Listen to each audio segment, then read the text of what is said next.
You know those moments when you suddenly feel unstoppable? Maybe it's right before a big presentation, or that second before you walk onto a stage, or even when you're about to have a tough conversation. For a brief moment, your body aligns with something deeper. Confidence doesn't feel like a thought, it feels like a state. What if you could summon that state anytime you wanted? Not by luck, not by chance, but by design.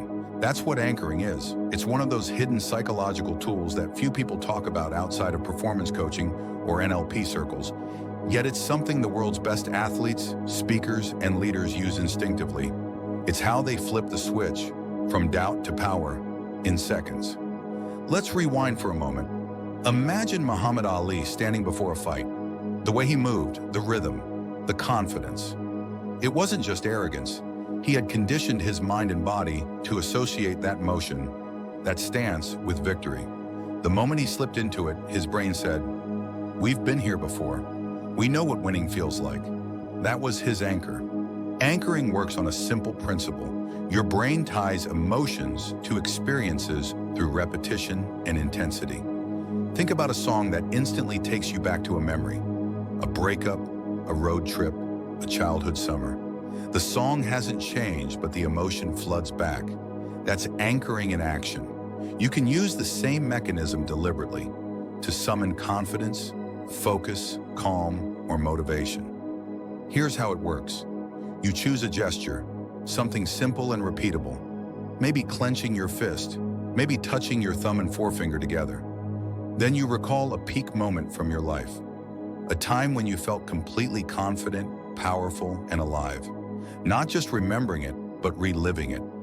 You see what you saw, you hear what you heard, you feel what you felt. You let the emotion fill every cell of your body, and at the peak of that emotion, you activate your gesture. You repeat this several times until your brain connects the gesture with the feeling. Soon that small motion becomes a trigger, a psychological shortcut to the state you anchored. The next time you face doubt or fear, you activate the gesture, and your mind instantly recalls that feeling of power. Tony Robbins uses this before every seminar. He literally primes his state by jumping, shouting, and clenching his fists with high energy, installing peak confidence before stepping on stage. Navy SEALs do it before missions, through breathwork, focus, and micro movements that signal readiness. Even musicians and performers have their rituals. Tapping a necklace, taking a breath, stepping into the light in a particular way. It's not superstition, it's neurological engineering. Neuroscience explains it through state-dependent learning. Your brain doesn't store memories as isolated data, it stores them connected to your emotional and physiological state. When you re-enter that state, even partially, you access those memories and abilities faster. That's why when you're relaxed, creativity flows, and when you're tense, your mind goes blank. Anchoring gives you control over that switch. But let's go deeper. Confidence isn't about pretending to be fearless. It's about accessing the version of you that already is capable. Every human has moments of strength, but most people leave them trapped in memory. Anchoring unlocks them. It's not creating confidence from nothing. It's recalling a time when you were at your best and making that accessible in real time. Nelson Mandela once said, "I learned that courage was not the absence of fear, but the triumph over it." Imagine him standing in court during the Rivonia trial, his future uncertain, his freedom on the line. That kind of composure doesn't come from denial. It comes from inner conditioning. He knew how to access that state of centered strength, no matter the chaos outside. That's anchoring at its highest form, emotional mastery. The beauty of this practice is that anyone can do it. Before your next big moment, take 2 minutes. Close your eyes. Recall a time when you felt truly alive, confident, and in control. Step into that memory completely. Feel the warmth in your chest, the steadiness in your breath. Let it amplify. Then clench your fist gently or press your thumb and forefinger together. Hold that feeling. Do this a few times over a few days, and soon your body will learn. This gesture equals confidence. You'll notice something fascinating. Your posture changes, your tone changes. You breathe deeper, you think clearer. It's like the world slows down a little. Not because it's easier, but because you're anchored.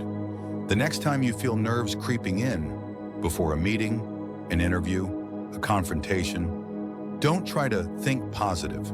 That rarely works. Instead, trigger your anchor. Let your body remind your mind how confidence feels. You're not faking it, you're reactivating it. Think of it like installing a shortcut on your brain's dashboard. Most people wait for confidence to show up, but those who master their state know how to summon it. They don't leave their emotions to chance. They train them. And once you experience this, once you realize you can create confidence instead of waiting for it, something changes permanently. You stop seeing challenges as threats and start seeing them as opportunities to access a version of yourself that's already ready. You are not building confidence. You're remembering it. You've been powerful before. You've been courageous before. You've faced uncertainty and made it through.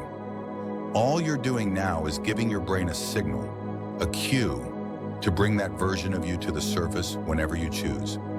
That's the quiet secret behind every calm leader, every peak performer, every person who seems unshakable. They don't wait for the feeling, they anchor it. So the next time you need confidence, don't look for it, create it, anchor it, and step into the moment already knowing you've been here before.